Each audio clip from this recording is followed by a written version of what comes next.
Well, folks, it is once again 3:37 in the morning, so you know what time that is on a Wednesday. It's Mandalorian time. We're talking about episode 5 or chapter 21, The Pirates, which just finished streaming on Disney Plus. If you have already seen the episode as it was going on, I'm giving you my live thoughts as it's finished.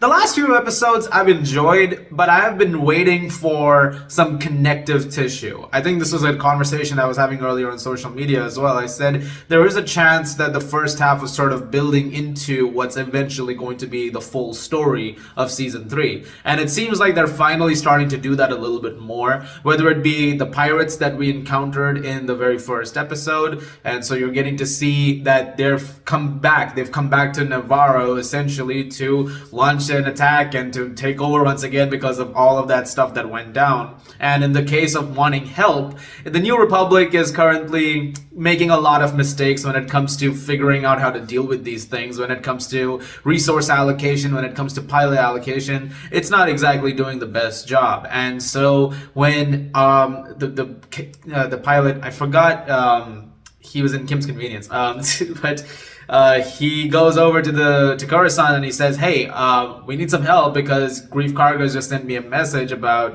wanting help over this pirate invasion." They're like, "Well, it might take some time, and it's not registered with us, so it's an independent planet that makes things a little bit difficult." And so this eventually leads him to go to the Mandalorians. And you get this massive action sequence after the Mandalorians decide to help Grief Karga and help Navarro once again, in exchange for the fact that they no longer have to live in hiding and they might have a place to once again live. But that also means their first next step, that be into taking Mandalore. And so there's a lot of stuff that is starting to suddenly connect, but there seems to be a presence throughout of what it could also mean in terms of what Moff Gideon is doing, because we haven't seen him this season. And it seems to be that he didn't make it to trial. So what's going on over there? Where is he? Is there some conspiracy that is leading into a rise of the Empire? Which it is. As we know, this eventually, all of this that's happening is going to result in the First Order coming to power. And it's going to result in the sequel trilogy's events. And so I'm curious to see how much more they're going to build into that. But it makes sense that the show is doing that. Season 2 hinted at it at bits, Season 3 has already been doing a lot more legwork when it comes to that. And I'm okay with that. I think eventually at some point, if you're going to keep the Mandalorian show going, you have to start connecting it not just to the story that's being told within this particular series, but you have to start connecting it to Star Wars as a whole to some degree. And since Season 2 started to do that a little bit, and now Season 3 is doing it a lot more, you're getting to see much more of that stuff get fleshed out.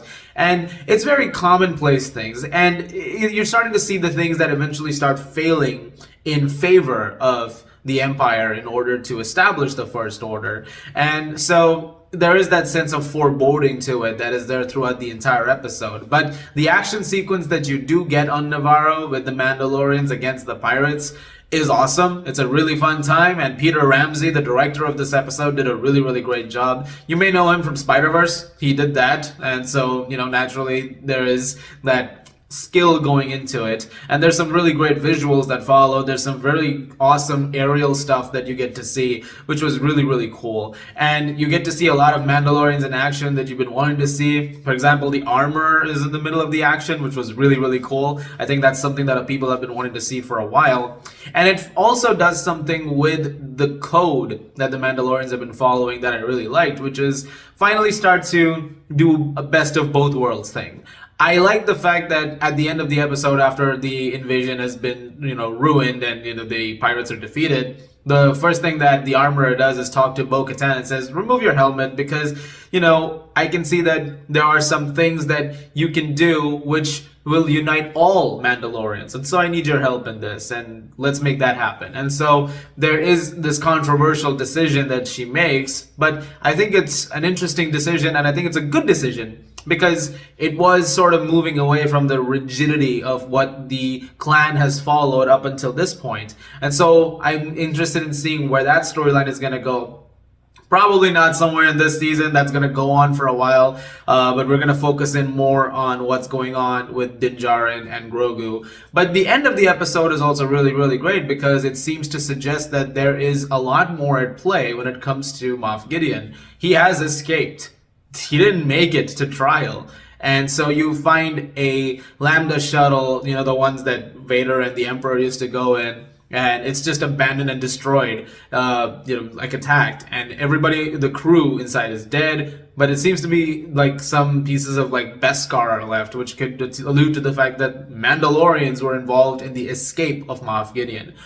How much of that is happening, we'll find out as the next episodes come along, but it's an interesting halfway point, or a little more halfway, for this particular season. And I'm very excited to see what else happens, and I'm curious to hear what other people have to say about it. But all in all, a season that was taking its time to really kick into, connecting everything together. I think it's finally starting to happen, and for that, I'm very, very grateful. So let me know what you guys thought of episode 5 down below. What do you guys think of the whole overarching story? Are you excited to see where it's going? And let me know accordingly, and let me know how excited you are for the next few episodes. Guys, thank you very much for watching. Look forward to more reviews very soon. As always, if you like this, please do subscribe, and may the Force be with you.